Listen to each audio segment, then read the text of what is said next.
যদি আমি আপনি গঠন করতে পারি আল্লাহর ভয়ের ভিত্তিতে, তাহলে সমাজের মধ্যে কখনো কোনো অন্যায় থাকবে না। কথা বলেন ঠিক কিনা? আমার আপনার সবার কিন্তু একটাই কথা, দেশের মধ্যে শান্তি। কি কথা বলেন? কি কথা বলেন? সবাই কিন্তু স্লোগান একটাই দেয়, দেশের মধ্যে শান্তি প্রতিষ্ঠা করতে হবে।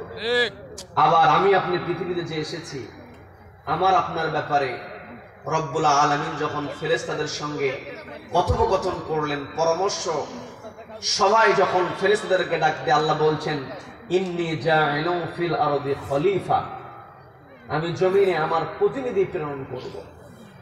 ফেরেশতারা বলেছিল, আতাজআলু ফিহা মান ইউফসিদু ফিহা ওয়া ইয়াসফিকু দিমা, ওগো আল্লাহ, আপনি কি তাদেরকে পাঠাবেন যারা পৃথিবীতে ফিতনা ফাসাদ তৈরি করবে, এমন কি রক্তপাত করবে? ওয়ানাহনু নুসাব্বিহু বিহামদিকা ওয়া নুকদ্দিসু লাক, আমরাই তো আপনার কৃতজ্ঞতা আদায় করি, আমরাই তো ইবাদত করি। এইটুকু কথা বলে ফেরেশতারা কথা বাড়ায় নাই, কারণ আল্লাহর বিধানের বিরুদ্ধে, আল্লাহর কথার বিরুদ্ধে কোনো কথা বলা যেতে পারে না। ফেরেশতারা কথাটা এমন থ্রো করলো, আমরাই তো ইবাদত করি। এর দ্বারা ফেরেশতারা বোঝালো যে পৃথিবীতে মানুষ না পাঠালেও তো চলে, কিন্তু আপনি পৃথিবীতে মানুষ পাঠাবেন। এই কথা বলার পর আল্লাহ বললেন, ইন্নী আ'লামু মা লা তা'লামুন, আমি যা জানি তোমরা তা জানো না। তার মানে এই যে পৃথিবীতে আমি আপনি আগমন করেছি, আমাকে আপনাকে আল্লাহ পাঠিয়েছেন, এই পৃথিবীতে মানুষকে যখন তৈরি করা হয়েছে তখনই পৃথিবীর সৃষ্টির পূর্ণতা লাভ করেছে। কি কথা বলেন? এই পৃথিবীর সৃষ্টির পূর্ণতা লাভ হয়েছে মানুষকে সৃষ্টি দ্বারা। আমি আমার কথা বলছি না, পবিত্র কোরআনের 2 নম্বর সূরা, সূরা বাকারার 29 নম্বর আয়াতে রব্বুল আলামিন সুন্দর করে বলছেন, হুয়াল্লাযী খালাকা লাকুম মা ফিল আরদি জামিআ, হুয়াল্লাযী, তিনি হলেন সেই মহান সত্তা, খালাকা লাকুম, যিনি তৈরি করেছেন, মা ফিল আরদ, পৃথিবীতে যা আছে, জামিআ, তার সবকিছু তোমাদের জন্য। তার মানে এই পৃথিবীতে যা কিছু তৈরি হয়েছে সবকিছু রব্বুল আলামিন আমাদের জন্য তৈরি করেছেন। বলেন না সুবহানাল্লাহ? আমার আপনার জন্য আল্লাহ রব্বুল আলামিন পৃথিবীর সবকিছু তৈরি করলেন। আমার আপনার সেই দায়িত্ব আছে না নাই? আমার আপনার সেই দায়িত্ব হলো, আল্লাহ বললেন, ইন্নী জাইলুন ফিল আরদি খলিফা, নিশ্চয় জমিনে আমি আমার খলিফা প্রেরণ করব।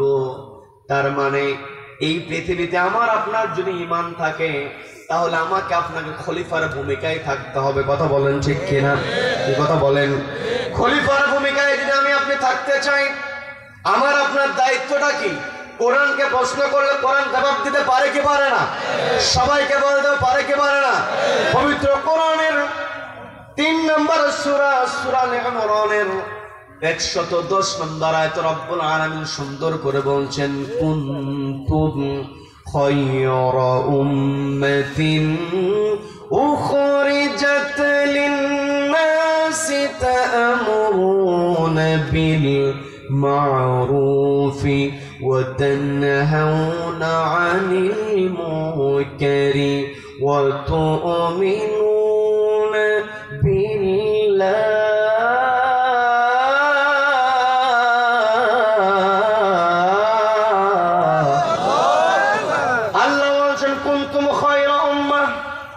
তোমরাই উত্তম জাতি হতে পারো, উখরিজাত লিন-নাস, তোমাদেরকে বের করে নেওয়া হয়েছে মানুষের জন্য। তার মানে এই পৃথিবীতে আমার আপনার কাজ হতে হবে মানুষের জন্য। কি কথা বলেন? কি কথা বলেন? মানুষ মানুষের জন্য কাজ করবে। আর মানুষ মানুষের জন্য যদি কাজ করতে চায়, 1 নম্বর আল্লাহ বললেন, তা'মুরুনা বিল মা'রুফ, সৎ কাজের আদেশ দিতে হবে। 2 নম্বর আল্লাহ বললেন, ওয়া তানহাউনা আনিল মুনকার, অসৎ কাজে বাধা প্রদান করতে হবে। এরপরে যে আল্লাহ বললেন, তুমিনুনা বিল্লাহ, তার মানে আমার আপনার ভিতরে যদি আল্লাহর প্রতি ঈমান থাকে, আমার আপনার অন্তরে যদি আল্লাহর ভয় থাকে, আমার আপনার 1 নম্বর দায়িত্ব হলো নিজে সৎ কাজ করতে হবে, সেই সৎ কাজের আদেশ দিতে হবে। কি নিজে অন্যায় কাজ থেকে নিজেকে দূরে সরিয়ে রাখতে হবে এবং সমাজের মধ্যে যেন কেউ অন্যায় করতে না পারে, এই জন্য আমাকে আপনাকে অন্যায়ের বিরুদ্ধে প্রতিবাদী হতে হবে। এটা আমার কথা না আল্লাহর কথা? সবাইকে বলতে হবে আমার কথা না আল্লাহর কথা। এই যে আল্লাহ রাব্বুল আলামিন আমাকে আপনাকে অর্ডার দিয়ে দিলেন, অসৎ কাজে তোমরা বাধা প্রদান করো। এখন আমার দেশে মন্দ কাজ, অসৎ কাজ, খারাপ কাজ আছে না নাই? সবাইকে বলতে হবে আছে না নাই? এই মন্দ কাজের ব্যাপারে আমাকে আপনাকে শক্ত ভূমিকা পালন করতে হবে, এটাই হলো খেলাফতের দায়িত্ব। অথচ আমি আপনি মনে করি একাকী নামাজ পড়লাম, রোজা করলাম, হজ করলাম, যাকাত দিলাম, অর্থ আছে মানুষকে সহযোগিতা করলাম, সকাল সন্ধ্যা কোরআন থেকে তেলাওয়াত করলাম, মনে করি আমি আপনি জান্নাতে চলে যাব।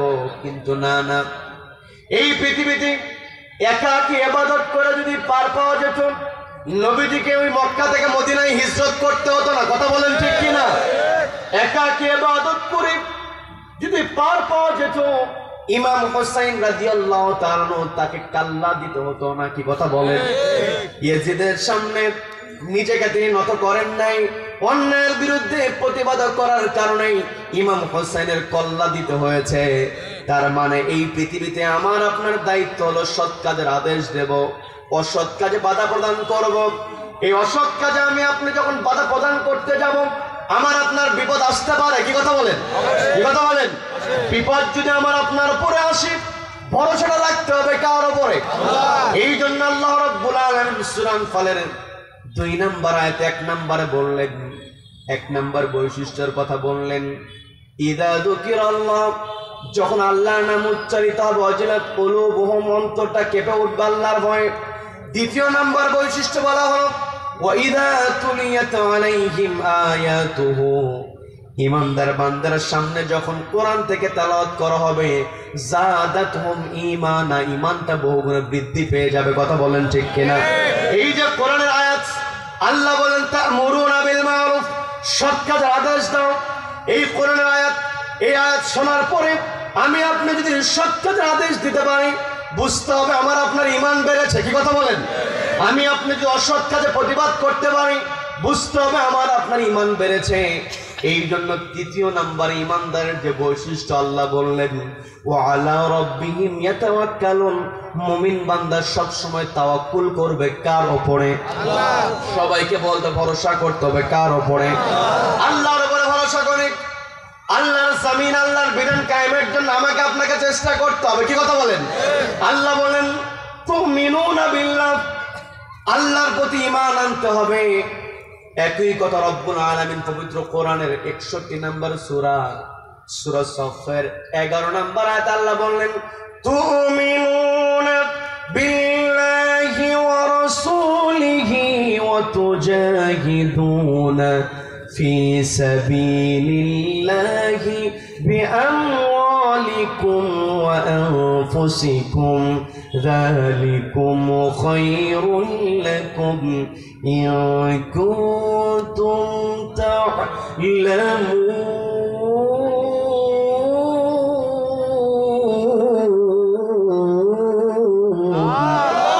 আল্লাহ বলেন, আমার বান্দা, তোমাদের দায়িত্ব হলো আমার প্রতি ঈমান আনয়ন করা, ওয়া রাসূলিহি, আমার রাসূলের প্রতি বিশ্বাস স্থাপন করা।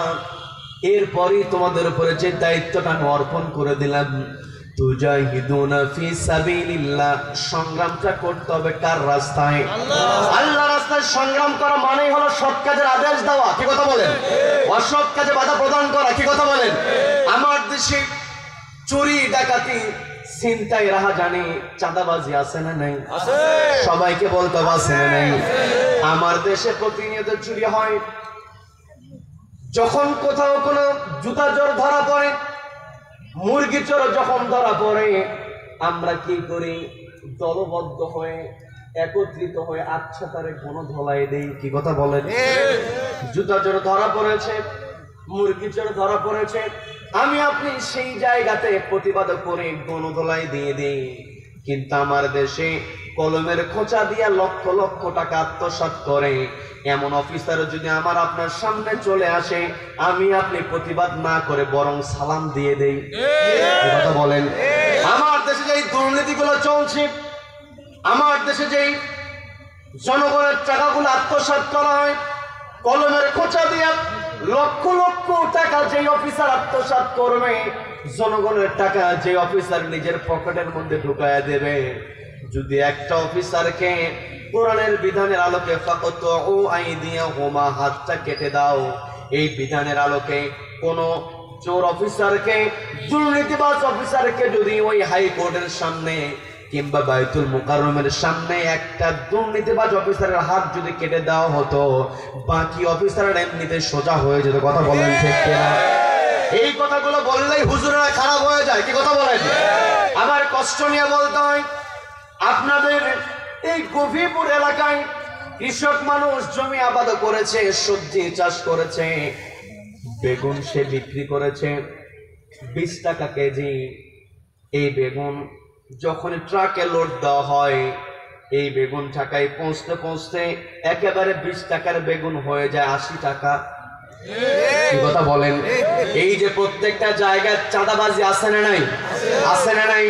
যেই চাঁদাবাজারা চাঁদাবাজি করে, সন্ত্রাসীরা সন্ত্রাসী করে, কোরআনকে যদি বলা হয়, সূরা মায়েদার মধ্যে কোরআন স্পষ্ট বিধান দিয়ে দিয়েছে, যারা সমাজের মধ্যে ফাসাদ করবে, সন্ত্রাসী করবে, ডাকাতি করবে, ছিনতাই করবে, ওই সমস্ত চাঁদাবাজদের এক হাত এক পা যদি কেটে দেওয়া হয়, একটা চাঁদাবাজের হাত আর পা যদি কেটে দেওয়া হয়, বাকি চাঁদাবাজগুলো আল্লাহওয়ালা হয়ে যাবে। কথা বলেন ঠিক কিনা? কিন্তু আলেম ওলামা যখন চাঁদাবাজের বিরুদ্ধে কথা বলে, চাঁদাবাজরা সহ্য করতে পারে না। কথা বলেন ঠিক কিনা? যতই তারা সহ্য করতে পারুক আর না পারুক, আমার আপনার নবী বিশ্বনবী জনাবে মুহাম্মদুর রাসূলুল্লাহ সাল্লাল্লাহু আলাইহি ওয়াসাল্লামের ব্যাপারে তারা চাচাকে গিয়ে বলা হলো, চাচা আবু তালেবকে বলা হলো, তোমার ভাতিজা তো আমাদের বিরুদ্ধে চলে গিয়েছে, ভাতিজাকে সতর্ক করো। তোমার মুখের দিকে তাকায় ভাতিজাকে কিছুই বলি না, আজকে আমরা অফার দিচ্ছি, তোমার ভাতিজাকে সব দিয়ে দেওয়া হবে। সে যদি অর্থ চায় অর্থ দেওয়া হবে, সে যদি নারী চায় নারী দেওয়া হবে, সে যদি ক্ষমতা চায় ক্ষমতা দেওয়া হবে, তাও সে যেন আমাদের বিরুদ্ধে কোনো কথা না বলে। বিশ্বনবী জনাব মুহাম্মদুর রাসূলুল্লাহ সাল্লাল্লাহু আলাইহি ওয়াসাল্লাম তার চাচাকে জবাব দিয়ে বললেন, আমার এক হাতে যদি চন্দ্র এনে দেওয়া হয়, আর এক হাতে যদি সূর্য এনে দেওয়া হয়, তবুও অন্যায়ের বিরুদ্ধে কথা বলা আমি বাদ দেব না। বলেন আল্লাহু আকবার। সেই অন্যায়ের বিরুদ্ধে আমাকে আপনাকে শক্ত ভূমিকায় থাকতে হবে। পর্দার আড়ালের মা বোনেরা এসেছেন মাহফিলগুলোতে, মা বোনদের উপস্থিতি বেশি, বলি আলহামদুলিল্লাহ, বলি আলহামদুলিল্লাহ। বিশ্বনবী জনাবে মুহাম্মদুর রাসূলুল্লাহ সাল্লাল্লাহু আলাইহি ওয়াসাল্লাম তিনি যখন কোরআনের দাওয়াত দিয়েছেন, নবীজি যখন তাওহীদের দাওয়াত দিলেন, এই ইসলাম কবুলের জন্য সবার আগে শহীদ হয়েছিলেন কিন্তু মায়েরা। কি কথা বলেন? কি কথা বলেন? সুমাইয়া রাদিয়াল্লাহু তাআলার ঘটনা আপনাদের জানা আছে, বিস্তারিত ঘটনার দিকে যাব না। পর্দালের মা বোনদের দৃষ্টি আকর্ষণ করে বলছি, মা কানটা একটু খাড়া করে বোঝার চেষ্টা করবেন। মা বোনেরা যদি সচেতন হয়ে যায়, পরিবারটাই সচেতন হয়ে যায়। কি কথা বলেন? কি কথা বলেন? মা আপনাকে দৃষ্টি আকর্ষণ করে বলছি, আপনার সন্তানের ভিতরে ইমানদারের বৈশিষ্ট্য ঢুকাইয়া দিতে হবে। 1 নম্বর বৈশিষ্ট্য আমি আজকে যেটা আলোচনা করেছি, ইমানদারের অন্তরে থাকতে হবে কার ভয়? আল্লাহর ভয় সন্তানের অন্তরে ঢুকিয়ে দিতে হবে। সন্তানকে তো মায়েরা প্রতিষ্ঠিত করার জন্য মাদের কত চিন্তা। কি কথা বলেন? মাদের চিন্তা আছে না নাই? মারা সবসময় পেরেশানি হয়ে যায় সন্তানকে কেমন করে বড় করবে, সন্তান কার কাছে পড়াতে দিলে ভালো ইংরেজি শিখবে, সন্তানকে কোথায় পড়ালে ভালো গণিত করতে পারবে, কার কাছে প্রাইভেট দিতে পারলে সন্তান সায়েন্সের সাবজেক্ট ভালো বুঝবে। মায়েদের মধ্যে চিন্তা আছে না নাই? মা আপনার ভিতরে সন্তানের ব্যাপারে অবশ্যই চিন্তা থাকা দরকার। অবশ্যই আপনি আপনার সন্তানকে ম্যাথ পড়াবেন, আপনার সন্তানকে আপনি ইংরেজি পড়াবেন, আপনার সন্তানকে আপনি সায়েন্স পড়াবেন, কারণ সায়েন্স না পড়ালে তো ডাক্তার খুঁজে পাওয়া যাবে না। কথা বলেন ঠিক কিনা? সন্তানকে অবশ্যই ডাক্তার বানাতে হবে, কিন্তু সবার আগে সন্তানের অন্তরে যদি আল্লাহর ভয় ঢুকিয়ে দেওয়া হয়, ওই সন্তান প্রকৃত অর্থে ডাক্তার হবে। কি কথা বলেন? সন্তানের অন্তরে যদি আল্লাহর ভয় না থাকে ওই সন্তান ডাক্তার হবে না, ডাক্তার নামে কসাই হবে। কি কথা বলেন? কি কথা বলেন? সন্তানকে যদি আল্লাহর ভয় ঢুকিয়ে দেওয়া হয় ওই সন্তান প্রকৃত অর্থে ইঞ্জিনিয়ার হবে। কিন্তু সন্তানের মনের মধ্যে যদি আল্লাহর ভয় না থাকে ওই সন্তান ইঞ্জিনিয়ার হওয়ার পরে রডের বদলে বাঁশ দেবে। কি কথা বলে? রডের বদলে বাঁশ দিয়ে বিল্ডিং করে এমন ইঞ্জিনিয়ার আমার দেশে আছে না? আছে না নাই? তার মানে আমার দেশে ওয়াতানহাউনা আনিল মুনকার, অসৎ কাজে বাধা প্রদানের যে পদ্ধতি দরকার সেই পদ্ধতির কাছে আমরা যাই না। বড় বড় সমাবেশের মধ্যে আমরা বড় বড় কথা আমরা শুনি, আমরা বলি, যেখানে অন্যায়ের বিরুদ্ধে কথা বলা হয় কিন্তু অন্যায় কেমন করে বন্ধ করতে হবে সেই দিকে আমরা যাই না। কি কথা বলেন? অন্যায় দূর করতে হলে সমাজ থেকে দুর্নীতি, অন্যায়, অপরাধ এগুলো দূর করতে হলে কোরআনের বিধানের বিকল্প কোন বিধান হতে পারে? সম্মানিত দিনী ভাইরা, কোরআনের বিধান যদি আমার আপনার সমাজে বাস্তবায়িত হয় জনগণের অধিকার নিশ্চিত হয়। কি কথা বলেন? আমরা খলিফা হারুন রশিদের নাম আমরা শুনেছি। খলিফা হারুন রশিদ তিনি যখন তার চেয়ারে ছিলেন, তিনি চেয়ারে বসে তার রাষ্ট্র পরিচালনা করেছিলেন একটি কিতাব দিয়ে। সবাইকে বলতে হবে সেই কিতাবের নাম কি? সবাইকে বলতে হবে কিতাবের নাম কি? খলিফা হারুন রশিদ তার খেলাফতকালে সিরিয়ার একটা শহরের নাম ছিল রাকা শহর। ওই রাকা শহরের বিচারপতি অসুস্থ হয়ে গেলেন। বিচারক যখন অসুস্থ, বিচারালয়ে বিচারক বসতে পারে না, বসে না, বিচার হয় না। যদি সমাজের মধ্যে, রাষ্ট্রের মধ্যে বিচারক যদি তার এজলাসে না বসে, দেশের মধ্যে, শহরের মধ্যে বিশৃঙ্খলা হবে কি হবে না? রাকা শহর অনেক লম্বা ঘটনা, আমি শুধু বোঝানোর জন্য বলছি। আমি আপনি এই পৃথিবীর ইতিহাস পর্যালোচনা যদি আমি আপনি করি তাহলে লক্ষ্য করে দেখা যায় পৃথিবীতে মানুষ তখনই শান্তিতে ছিল যখন রাষ্ট্র পরিচালনা হয়েছে একটি কিতাব দিয়ে। সেই কিতাবের নাম কি? সবাইকে বলতে হবে সেই কিতাবের নাম কি? খলিফা হারুন রশিদ তিনি তার খেলাফতের চেয়ারে বসা। ওই রাকা শহরের বিচারক যখন অসুস্থ হয়ে গেলেন, খলিফা বরাবর চিঠি লেখা হলো। খলিফা বরাবর যখন জানানো হলো রাকা শহরের বিচারপতি অসুস্থ, বিচারালয়ে তিনি সময় মতো বসতে পারছেন না, যার কারণে আমাদের শহরের মধ্যে একটা অস্থিরতা, স্থবিরতা তৈরি হয়েছে। আপনি দ্রুত আমাদের এই শহরে একজন বিচারকের ব্যবস্থা করেন। খলিফার দরবার থেকে পাল্টা চিঠির জবাব দেওয়া হলো। সেখানে লেখা হলো আগামী 1 সপ্তাহের মধ্যে তোমাদের শহরে নতুন বিচারকের চেয়ারে একজন বসে যাবেন, হাজির হয়ে যাবেন। 1 সপ্তাহের মাথায় নতুন বিচারক এসে যখন রাকা শহরে বিচারকের চেয়ারে বসলেন, সবার আগে তার কাছে যে অভিযোগটা করা হলো, অভিযোগটা ছিল একজন বৃদ্ধা মহিলার বিরুদ্ধে। বৃদ্ধা মহিলার বিরুদ্ধে অভিযোগটা হলো বৃদ্ধা মহিলা একটা রুটির দোকান থেকে কয়েকটা রুটি চুরি করেছি। ওই রুটি চুরি করার সময় একটা মধুর বোতল চুরিও করেছে।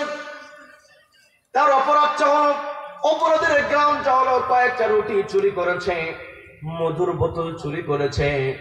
বিচারক যখন গ্রাউন্ডটা জানতে পারলেন, শোনানো হলো, তিনি একটু অবাক হলেন। একজন বৃদ্ধা মানুষ, খেয়াল করে দেখবেন মানুষের যখন বয়স হয়ে যায় তখন নিজেকে অপরাধ থেকে গুটিয়ে নেওয়ার চেষ্টা করে। কি কথা বলেন? কি কথা বলেন? বিচারক একটু অবাক হলেন। অবাক হয়ে ওই বৃদ্ধা মহিলাকে জিজ্ঞাসা করছেন, মা, আপনার বিরুদ্ধে যে অভিযোগটা করা হয়েছে, আপনি তো বয়স্ক হয়ে গিয়েছেন, আপনার বয়স অনেক, এই বয়সে তো আপনার চুরি করার কথা না। আপনি যে এই রুটি আর মধুর বোতল চুরি করেছেন এর কারণটা কি? বৃদ্ধা মহিলা তিনি জবাব দিয়ে বলছেন, আমার চুরি করার কোনো ইচ্ছা ছিল না, বাধ্য আমি চুরি করেছি, কারণ আমার ঘরে আমার 2টা নাতনি আছে, কয়েকদিন যাবত আমার ঘরে কোনো খাবার নাই।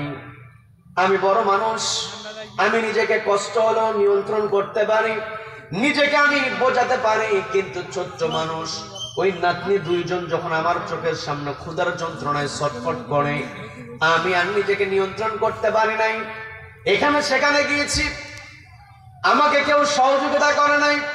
বাধ্য হয়ে দোকানের সামনে গিয়ে যখন আমি রুটি দেখলাম, সেখানে পাশেই দেখেছি মধুর বোতল। দোকানদারকে যখনই আমি অন্যমনস্ক দেখেছি, ক্ষুধার যন্ত্রণার কারণে আমার নাতনিদের চেহারা আমার চোখের সামনে ভেসে উঠেছে, আমি নিজেকে আর নিয়ন্ত্রণ করতে পারি নাই। আমি মধুর বোতল আর রুটি কয়েকটা আমি চুরি করেছি। এই কথা বলার সঙ্গে সঙ্গে ওই বিচারক বলছেন, চুরি করলে যে হাত কেটে দেওয়া, এটা কি আপনার জানা আছে নাকি? বলে হ্যাঁ জানা আছে। তারপরেও চুরি করলেন? বলে আমি তো চুরি করেছি ক্ষুধার যন্ত্রণার কারণে, আমার তো চুরি করার কোনো ইচ্ছা ছিল না। ওই দিন বিচারক বললেন, আজকে নতুন করে আর শোনা হবে না, আজকে শুনানি আজকের মতো মুলতবি ঘোষণা করা হলো। এই জায়গায় অনেক মানুষ আছেন যাদেরকে মিথ্যা অপরাধে, একেবারে সাজানো অপরাধে আদালতে নিয়ে যাওয়া হয়েছে। আদালতের ওই কোর্টে যখন বারান্দায় দাঁড়ায়, ওই এজলাসের মধ্যে যেতেই হয় না, তার আগেই বলে শোনা হয়ে গেছে। কি কথা বলেন? কি কথা বলেন? আমি সেই দিকে যাব না। যেই কথা আমি বলতে নিয়েছিলাম, ওই দিন বলা হলো আজকের মতো শুনানি এখানে মুলতবি ঘোষণা করা হলো। আজকে নতুন করে কোনো কথা শোনা হবে না, আগামী দিনে শোনা হবে। তবে আগামী দিন যেই দিন শুনানি হবে, সেই দিন এই নগরের যিনি খাদ্য প্রধান, তাকেও হাজির হতে হবে। খাদ্য প্রধানকে হাজির হতে হবে, নগর প্রধান যে তাকেও হাজির হতে হবে, গণ্যমান্য ব্যক্তি যারা আছে, ধনাঢ্য ব্যক্তি যারা আছে, তাদেরকেও হাজির হতে হবে। বিচারক যখন রায়টা ঘোষণা দিয়ে দিলেন, এলাকায় জানানো হলো, যাকে যাকে তলব করা হয়েছে সবাইকে জানানো হয়েছে। পরবর্তী দিনে যখন কোর্টটা বসেছে, কোর্ট বসার পরে নতুন করে বিচারক আর কিছু শুনলেন না। তিনি আগের থেকেই সিদ্ধান্ত নিয়েছিলেন কি রায়টা তিনি দিবেন। উপস্থিত সবার সামনে লক্ষ্য করে তিনি বললেন, এই বৃদ্ধা মহিলা খাবার অভাবে ক্ষুধার্ত থাকার কারণে চুরি করেছে। এই যে অপরাধটা করেছি, এই অপরাধের সবচাইতে বড় অপরাধী হলো এই রাষ্ট্রের খলিফা। বলেন আল্লাহু আকবার, বলেন আল্লাহু আকবার। এই কথা বলার পরে তিনি বললেন, এই যে আজকে আমার কাছে অভিযোগ এসেছে, আমিও তো খলিফার প্রতিনিধি হিসাবে রাকা শহরের প্রধান বিচারকের চেয়ারে আমি বসেছি। এই চেয়ার থেকে এই যে অপরাধটা সংঘটিত হয়েছে, এই অপরাধের যে প্রথম আমি শাস্তিটা নির্দেশনা দিই, সেটা হলো এই অপরাধের জন্য 50টা বেতের বাড়ি প্রদান করা হবে। সবাইকে বলতে হবে কয়টা বেতের বাড়ি? সবাইকে বলতে হবে কয়টা? 50টা বেতের বাড়ি। এরপরে বলা হলো 50টা বেতের বাড়ির সঙ্গে 500 দিনার জরিমানা করা হলো। 500 দিনার জরিমানা করা হলো।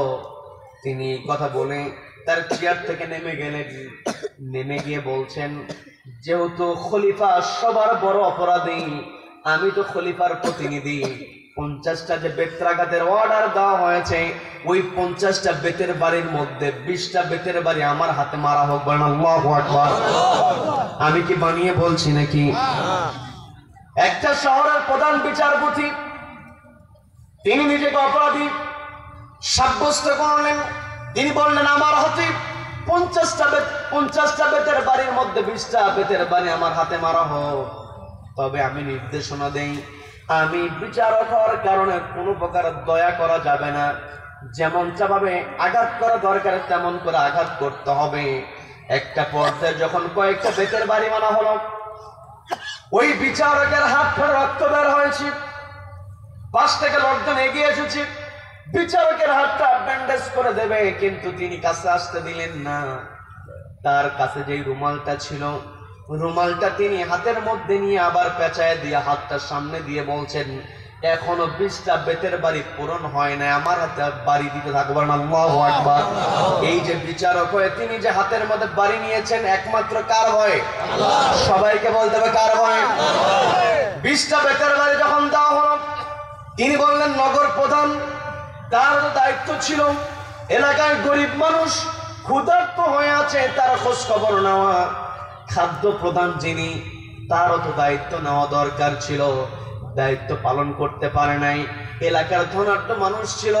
এই যে আপনারা সবাই সমান অপরাধী হয়েছেন, আপনাদের হাতের মধ্যে বাকি 30টা বেতের বাড়ি বন্টন করে দেওয়া হবে না। আল্লাহু আকবার।